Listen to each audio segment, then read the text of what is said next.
ঠাকুর, যত এগোচ্ছে এই পথে তত সবুজ উদ্ভিদ কমছে আর শীত বাড়ছে। কারণ এই বরফ শীতল বাতাস উদ্ভিদ জন্মানোর উপযোগী নয়। তাই তো তুষারাবৃত উচ্চ পাহাড়ে তপস্যা করা বড়ই কঠিন। সেই জন্য যোগ বলে নিজের শরীরকে তৈরি করতে হয়।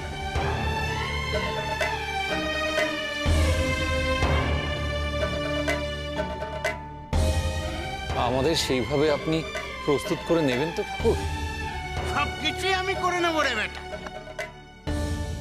তোরা শুধু ক্ষীর খাবি তা তো হবে না। পথ চলতে চলতে স্বল্প বায়ুতে শ্বাস নেওয়া ছাড়াটা প্রাণায়ামের মতো করে করতে হয়। সেটাই তোদের শরীরে শক্তি তৈরি করবে। সেভাবেই এগো, বুক ভরে দম নে।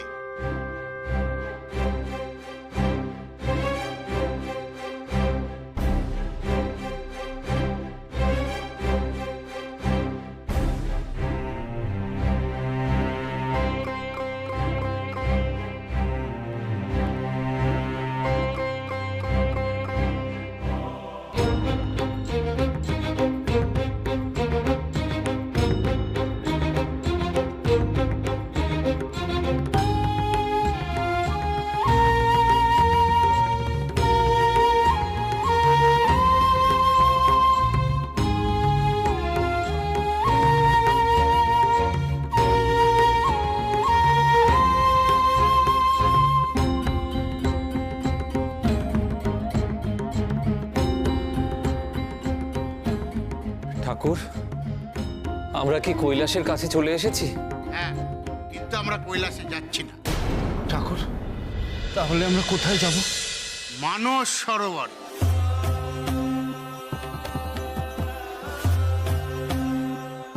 কিন্তু ঠাকুর, আমাদের তো কৈলাসে তপস্যা করার কথা ছিল।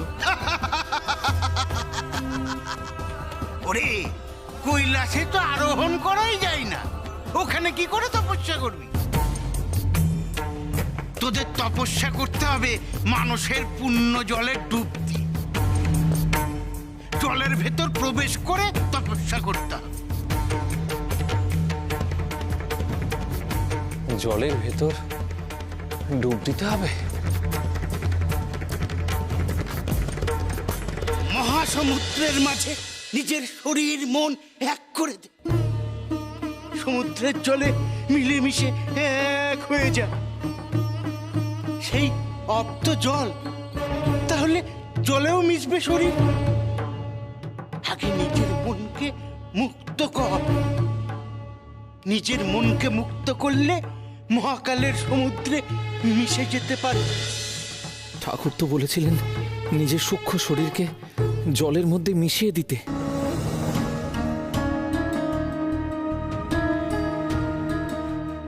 সেই মানস সরোবর আর কত দূর ঠাকুর? এগিয়ে চল, সামনে অনেক পথ।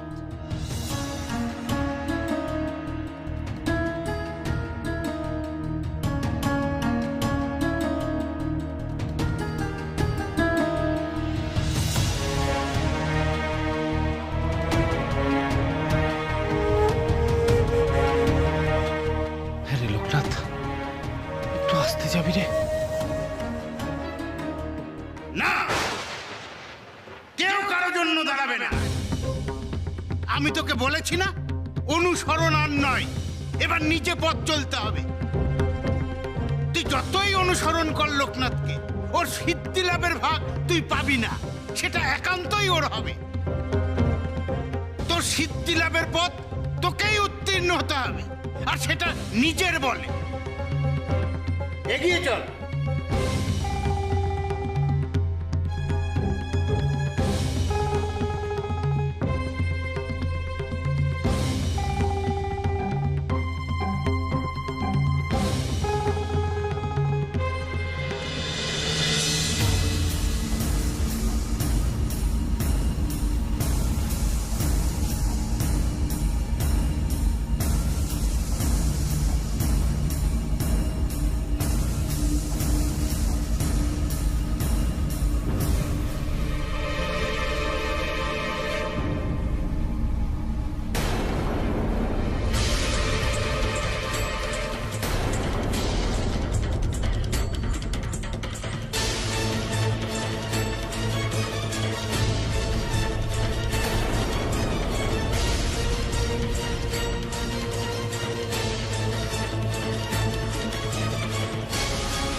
লোকনাথ, লোকনাথ, বেনি, বেনি থেমে গেলে চলবে না। আয় আয়, এগিয়ে আয়, আয়।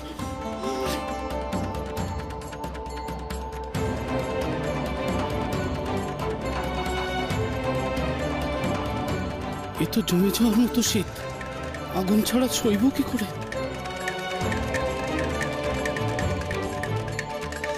ঠাকুর, ঠাকুর, আর কত দূর মানুষ সরোবর? সাত ঝড়ে তো আমি আর হাঁটতে পারছি না। ঠাকুর, ঠাকুর, আর কত দূর এই শৈত্য প্রবাহের মধ্যে দিয়ে যেতে হবে? এতেই কাতর হয়ে বললি বেনি? এর থেকে আরো কত কঠিন পরিস্থিতির মধ্যে তোকে পড়তে হবে, তখন টিকে থাকবি কি করে?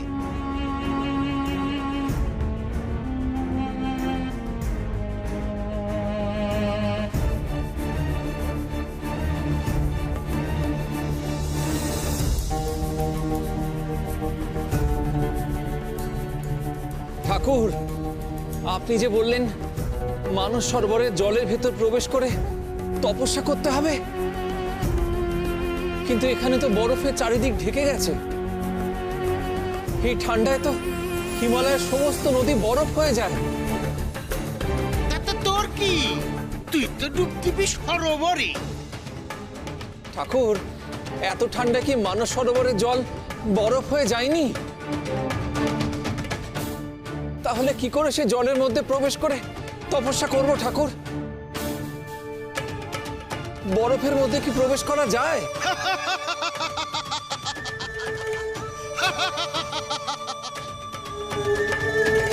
সত্যিই তো ঠাকুর, এই ঠান্ডায় সব জল তো বরফ হয়ে যায়। এখানে জল কোথায় পাবো যে তার মধ্যে ডুব দিয়ে আমরা তপস্যা করব?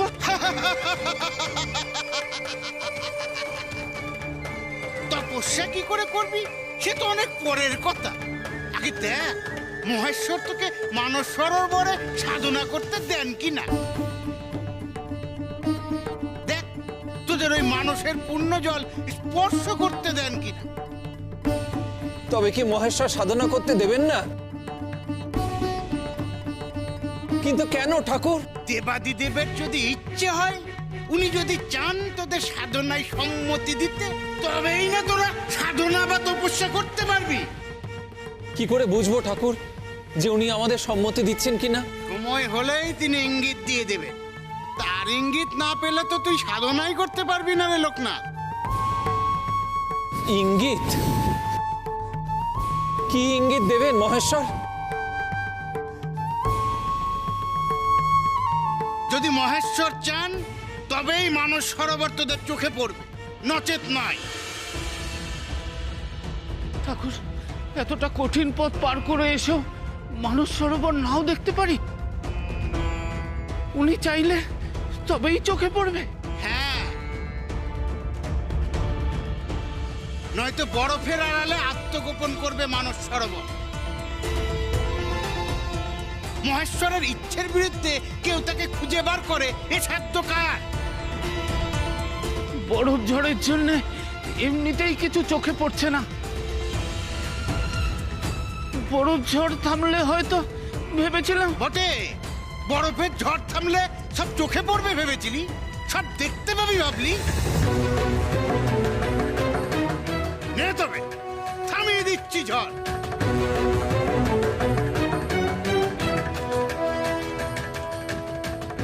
থেমে যা, থাম বলছি। যা, ফের জলে মেলাতে, যা বলছি, যা।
ঠাকুর, ঝড় আপনি থামিয়ে দিলেন।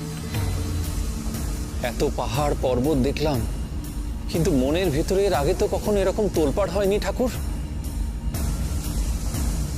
কখনো তো কোনো পাহাড়ের সামনে এসে এইভাবে শ্রদ্ধায় অবনত হতে ইচ্ছেও করেনি ঠাকুর। মনে এমন প্রশান্তি লাভ কোনো পাহাড় আমায় দেয়নি। লোকনাথ, তুই কোন পাহাড়ের কথা বলছিস? এখানে তো অসংখ্য পাহাড়।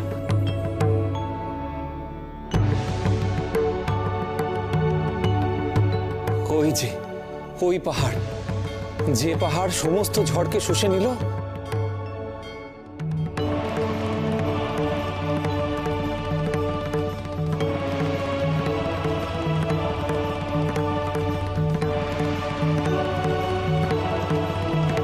কি হলো রে বেনি, কাঁপছিস কেন?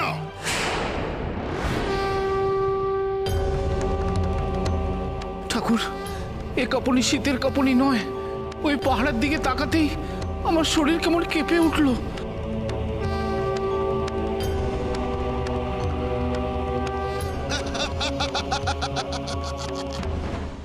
প্রণাম কর তোরা, ওই তো কৈলাস।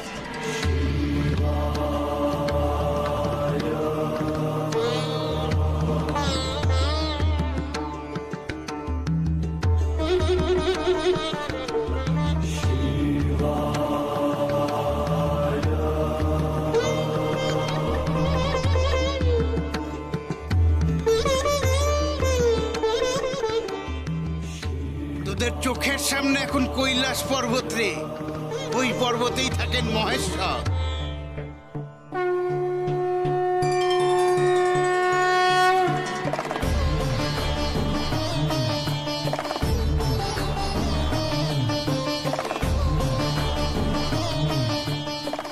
এই সেই কৈলাস, আমার চোখের সামনে পূর্ণ কৈলাস। আহ, ঠাকুর, আমার জন্ম সার্থক। মহেশ্বর, তোমার দর্শন হবে কিনা জানি না, তবে আমি যে তোমার কাছে আছি সেটা ভেবেই আমার মন জড়িয়ে যাচ্ছে।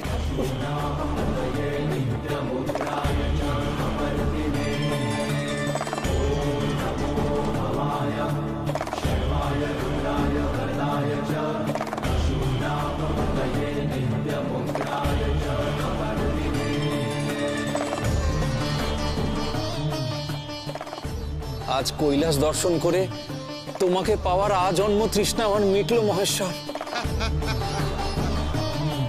ঠাকুর, আপনার অঙ্গুলির নির্দেশে তুষার ঝড়কে কৈলাসে ফিরিয়ে দিতে পারেন, তাহলে তাহলে আগে কেন করেননি? আপনার অসীম ক্ষমতা যখন রয়েছে, তাহলে আগে করেননি কেন? বরফ ঝড়ের মধ্যে দিয়ে কতটা পথ আমরা এলাম, আপনি তখনই তো পারতেন এই বরফ ঝড়কে ফিরিয়ে দিতে।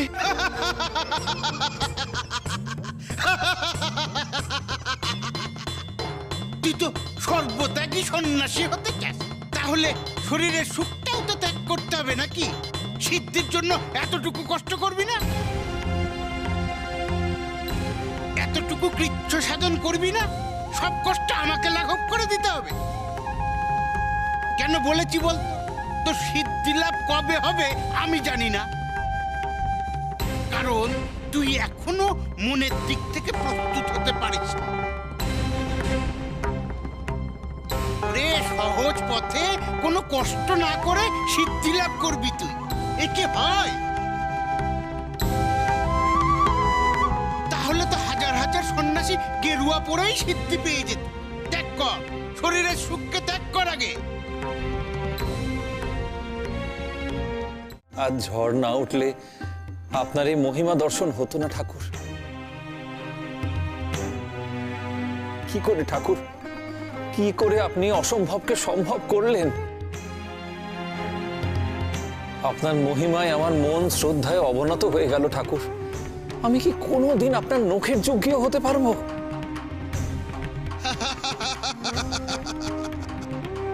এই আমার মহিমা নয় রে লোকনাথ, এই সিদ্ধি লাভের মহিমা।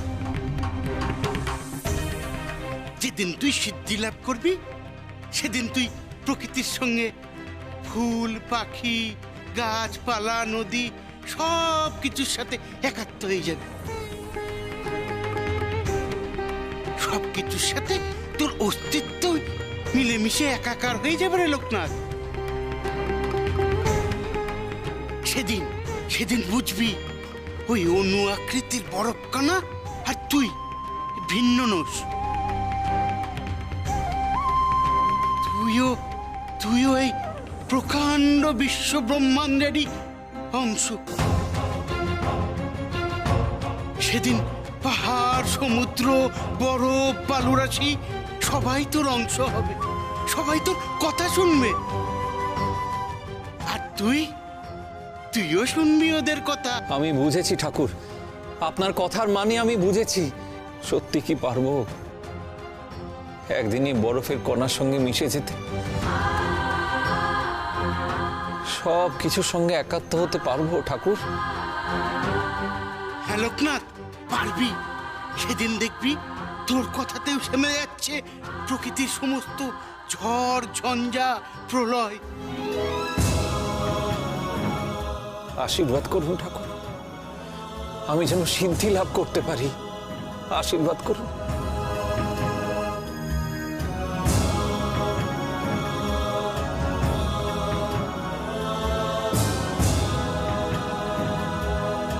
লোকনাথ, সিদ্ধি লাভ করতে হলে তো মানস সরোবরের জলে ডুব দিতে হবে।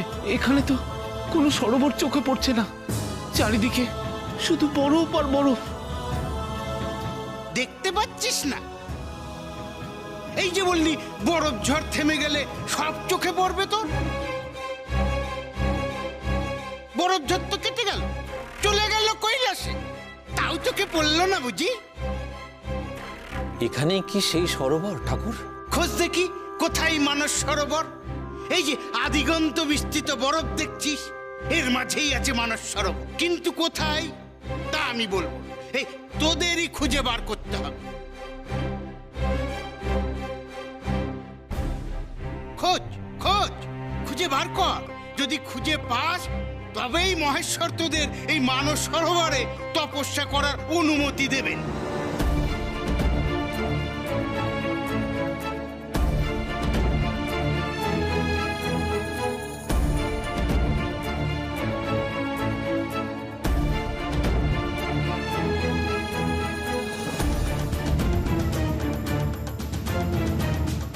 এই গভীর বরফ স্তূপের মধ্যে কোথায় আছে মানস সরোবর ঠাকুর?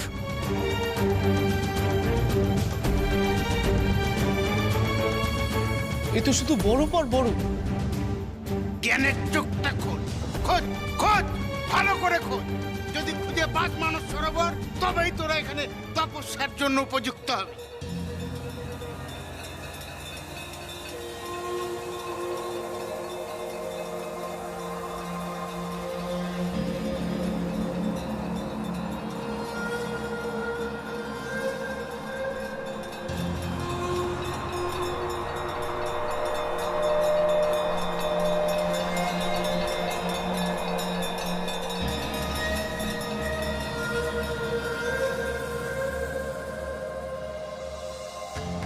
লোকনাথ, ঠাকুর বলেন তোর দেখার আমার দেখা নাকি সম্পূর্ণ আলাদা। তা তুই এখানে কি কোনো সরোবর দেখতে পাচ্ছিস? না রে বিনি, কিন্তু খুঁজে তো পেতেই হবে আমাদের।